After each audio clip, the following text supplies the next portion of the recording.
Olá, hoje nós vamos para o capítulo 10º do segundo livro das Crônicas. Segundo livro das Crônicas, capítulo 10. Este capítulo inicia agora a sessão onde nós vamos percorrer e conhecer todos os sucessores de Salomão. Lembro a você, como eu havia dito, que do capítulo 1 ao capítulo 9 nós temos a história do rei Salomão, Agora, do capítulo 10º em diante, nós temos os sucessores do Salomão, tá bom? Os filhos de Salomão, que vão ser os reis de Judá, daquela porção, das duas tribos que sobram depois do cisma. Vai acontecer o cisma e a gente vai ter depois o reino de Judá no sul e o reino de Israel no norte. Atenção, o capítulo de hoje fala sobre o cisma e Roboão. Roboão é filho de Salomão, é o que vai suceder Salomão no trono, mas o povo não vai aceitar. Vai vir Jeroboão, que estava no Egito, praticamente vai assumir como rei. Acontece o cisma, nós temos o reino de Judá, que se forma no sul, junto com duas tribos, são Judá e Benjamim, e as outras 10 tribos que se juntam ao reino do norte e passa a ser chamado de reino de Israel. O cisma então vai estar instaurado. Atenção, vamos entender uma coisa aqui hoje. É uma repetição do capítulo 12 do primeiro livro de Reis. Então é importante você lembrar. O capítulo 12 do primeiro livro dos Reis traz sobre a história do cisma e traz sobre, a partir do capítulo 12, os descendentes, os reis que sucederam Salomão.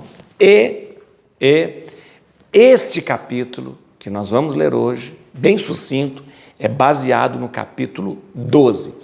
Um pouquinho no capítulo 11, que a gente vai entender por que houve esse cisma, tá bom? Vamos lá? Bíblia na mão, Espírito Santo no coração, vamos ler esse capítulo, é um capítulo bem curtinho, e mais uma vez revisitar aquele momento do cisma, e o momento em que Roboão, filho de Salomão, assume o trono, tá bom? Vamos lá então.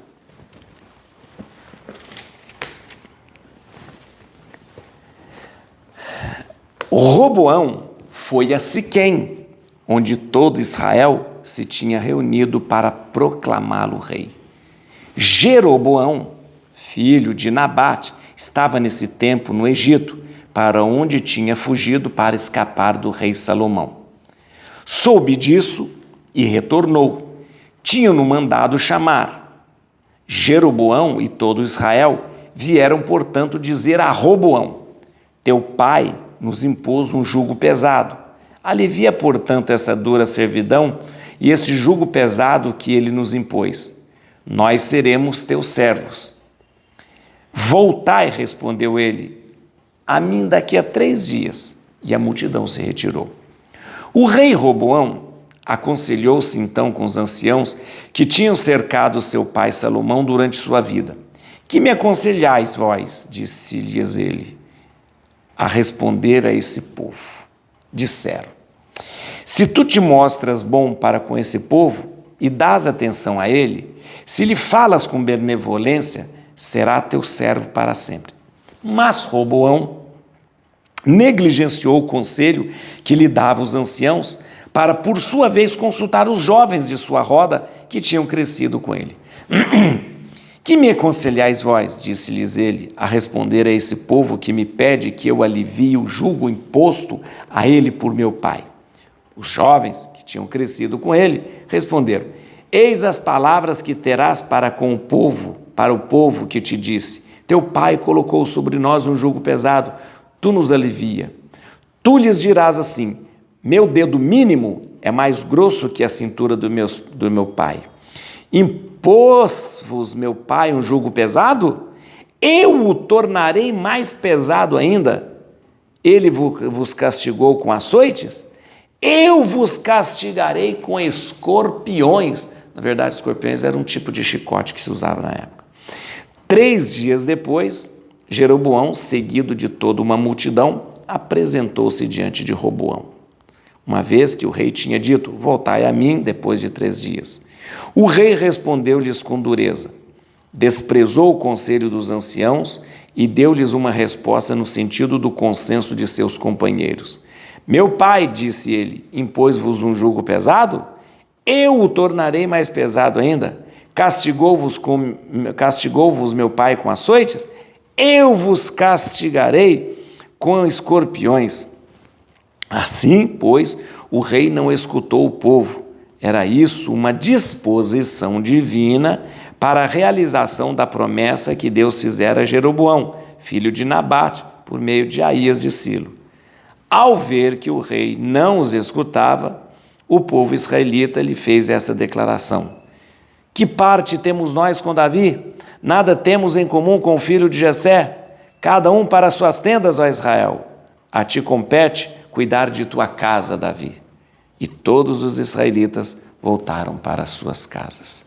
Roboão só exerceu seu poder sobre os israelitas que ainda habitavam nas cidades de Judá. Enviou Adurã com a missão de aliviar os impostos, mas os israelitas o apedrejaram e ele morreu. Então, o rei teve que se apressar, subir num carro e fugir para Jerusalém. Foi assim que se produziu a dissidência da casa de Israel, que dura ainda até hoje. Muito bem, você viu aqui a origem do cisma. Eu queria pedir a você, para que depois de ler esse capítulo comigo, capítulo 10, você fosse lá no primeiro livro de Reis e lesse e assistisse o vídeo do capítulo 12, tá ok? Depois de ler aqui, vai lá e assista o vídeo do capítulo 12, tá bom? O que nós temos? Salomão morreu. Salomão, um rei sábio, justo, bom, mas um rei que, para que o reino tivesse prosperidade, ele fez com que o povo trabalhasse muito e tinha mesmo imposto ao povo muitos e pesados fardos. Jeroboão era até partidário de Salomão, mas já havia mostrado a sua insatisfação, o que fez Salomão ficar de orelha em pé e dizer e começar a se opor ao Jeroboão. O Jeroboão, gente, tinha já escutado uma profecia de Aías que dizia que ele seria rei. Isso causou um zum no tempo que o Salomão ainda era vivo, e o pessoal falou: opa, esse Jeroboão aí, o pessoal está falando que pode ficar rei, esse Jeroboão está falando que pode ficar rei, o Salomão ainda era vivo. E o que eles falaram? Opa, se já tem esse boato que o Jeroboão pode ficar rei, vamos dar um jeito de eliminá-lo. Então Salomão começa a perseguir o Jeroboão. Jeroboão, esperto, foge para o Egito e fica lá no Egito, exilado no Egito. Aqui no Egito, ninguém vai fazer mal para mim, tá bom? Ficou lá quietinho no Egito, tá bom? Quando Salomão morre, o Jeroboão, esperto, falou: opa, agora é o momento de eu voltar para Israel. Volta para Israel e começa a insuflar o povo contra o futuro rei, o Roboão. E o próprio Jeroboão chega com o povo e fala: ó, o seu pai Salomão impôs a nós duras e pesados fardos, alivia para nós. Só que o Roboão comete um erro estratégico, não ouve os anciãos. Ele até pergunta para os anciãos falam assim: trata o povo bem, você está numa situação difícil aí, Roboão. Roboão, não seja bobão, você está numa situação difícil. O que o Roboão faz? Não vou escutar esses velhos, não. Isso é mania de jovem, né? Ah, os velhos não sabem nada. Aí sempre leva na cabeça. Ah, o velho não sabe nada, velho não sabe nada. Olha, deixa de escutar os velhos que você vai dar com os burros na água. Sempre assim. Sempre aquela pessoa que não escuta os mais velhos acaba fazendo coisa errada. é batata, não adianta que é. E o Roboão fez isso. O Roboão fez o quê?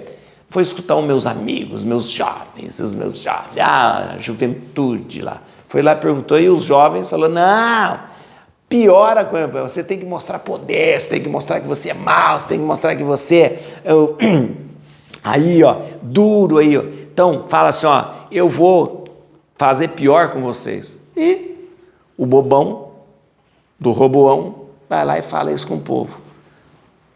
Jeroboão já tinha caído nas graças do povo. Aí o povo fala, não, sabe uma coisa? Nós não queremos nada com você. Você é descendente de Salomão, descendente de Davi, descendente... Fica aí você com o povo de Judá. Davi era de Judá, né? Fica aí com o povo de Judá, porque todas as outras tribos, a gente se retira. E quem vai ser o nosso rei vai ser o Jeroboão. Nem deu confiança para a dinastia davídica, nem deu confiança se era filho de Salomão, nem deu confiança se era filho de Davi. Falou, ó, Davi não é de Judá? Então fica aí com Judá. E aí, o que acontece? Acontece o cisma. Qual é o cisma? As 10 tribos falam, ó, seguinte, nós nos retiramos de vocês. Vamos viver com nós 10 tribos, tendo como nosso rei Jeroboão. E você, Roboão, fica com o povo e as cidades de Judá, fica com a cidade aí de Davi, e o povo, e o Roboão ainda até tentou ir lá falar não, cobrar imposto e tal. O povo botou para correr, aquele que foi lá cobrar imposto chegou até a matar, botou para correr, matou. O Roboão falou, opa, acabou, não tem jeito. Ele foge, né? Ele estava em Siquém, ele foge para Jerusalém, se instala em Jerusalém, e aí, gente, nós temos dividido o Reino do Sul e o Reino do Norte. O Reino do Norte é composto por 10 tribos que não aceitaram ficar sob o reinado de Roboão e elegeram Jeroboão como seu rei. O Reino do Sul é composto por Judá, né? E junto de Judá, Benjamim. E, presta atenção nisso. Fica só aquela tribo de Judá ali, e o rei de Judá é Roboão, descendente de Salomão, que é descendente de Davi.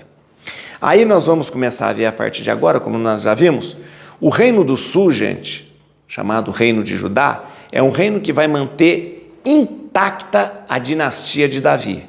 Ou seja, somente vai ter reis que descendem da família de Davi, o Reino de Judá. As 10 tribos que ficaram no norte, elas ficaram todas, atenção, elas ficaram todas compondo o reino do norte, ou reino de Israel, e ali, cada hora, nós teremos uma dinastia assumindo o trono, ok? Assim acontece o cisma. Muito bem, por que Deus permitiu que acontecesse o cisma? Por quê? Muito bem, essa explicação está no capítulo 11 do primeiro livro de Reis. E eu vou te explicar por quê. Aqui não conta, mas você vai entender. Vem aqui comigo. Olha aqui. Agora que você vai entender. Só lembrando aqui, né, o texto é baseado no capítulo 12 do primeiro livro de Reis, mas a explicação, vamos entender. Ora, Deus escolheu Davi como rei, escolheu Salomão como rei, escolheu Roboão como rei. Por que Deus foi permitir que isso acontecesse? Por que Deus permitiu que o seu povo passasse por um cisma e 10 tribos ficassem lá em cima e o reino de Judá aqui embaixo? Vamos cá comigo. Versículo 15, do que hoje nós lemos. Assim, pois, o rei não escutou o povo. Era isso uma disposição divina Era isso, uma disposição divina, para a realização da promessa que Deus fizera a Jeroboão, filho de Nabate, por meio de Aías de Silo. Muito bem. Deus havia prometido a Jeroboão que ele seria rei. Por quê? Porque Salomão teria sido infiel. Como que Salomão teria sido infiel? Te explico. Depois você veja e vá no capítulo 11 do primeiro livro de Reis. Tá bom? Assista o vídeo lá do capítulo 11 do primeiro livro dos Reis. O que acontece? Salomão começa a ser um rei próspero, um rei de prestígio, um rei que fez o reino de Israel desenvolver. Só que ele começa a ter um monte de casamentos políticos. Casa com uma filha do faraó, casa com uma pessoa de lado, casa com esse. E ele tem um monte de mulher, que era comum, era muito comum que os reis se casassem fazendo casamentos políticos. Então ele tem um monte de casamento com estrangeiras. Tá, até aí não tem problema, porque isso é um recurso político. Só que Salomão, ele começa a praticar os cultos e permite que as religiões das suas mulheres estrangeiras entrem ali em Israel. Pronto, gente.